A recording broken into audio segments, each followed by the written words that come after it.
Hey guys, this is Mr. A. Crizzy here, and welcome back to another movie review. Today's movie review is going to be on the 1986 road thriller film, The Hitcher. The story of The Hitcher goes like this. While transporting a car from Chicago to San Diego, Jim Halsey picks up a hitchhiker named John Ryder who claims to be a serial killer.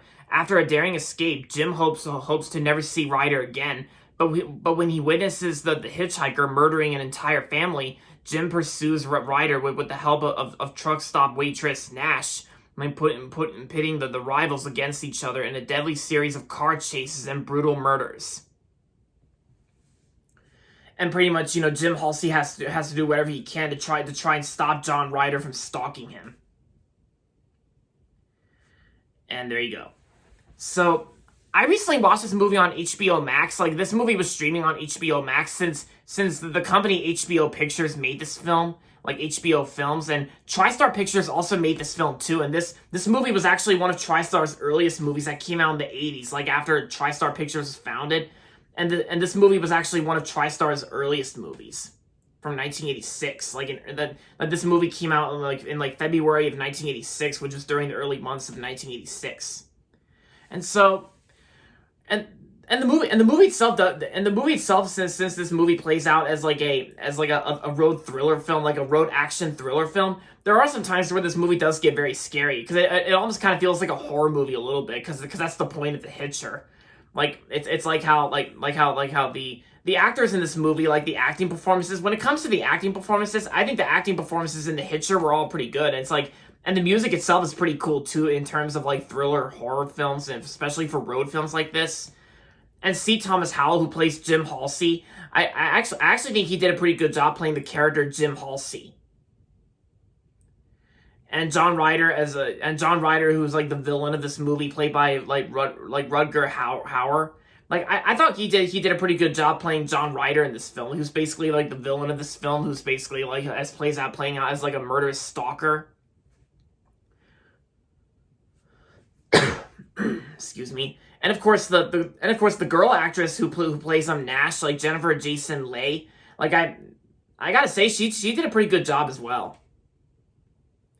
And plus, when I first watched this movie on HBO Max, first of all, even before watching this on HBO Max, I learned on research on Wikipedia that besides changing lanes, The Hitcher was also one of the inspirations that made Russell Crowe's Unhinged, because that's what this movie kind of feels like. I think The Hitcher is kind of almost like an 80s version of Russell Crowe's Unhinged.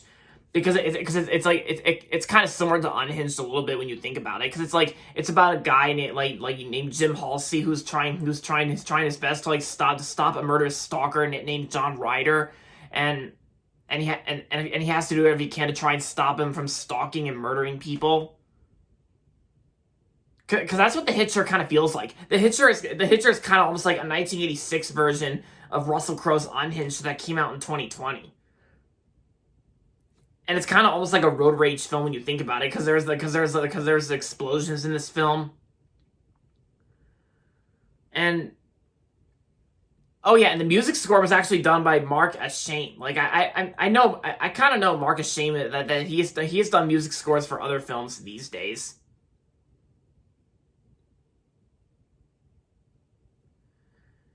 So overall, The Hitcher was a very good movie from 1986 from TriStar Pictures and HBO Films, and I'm gonna give The Hitcher 4 out of 5 stars.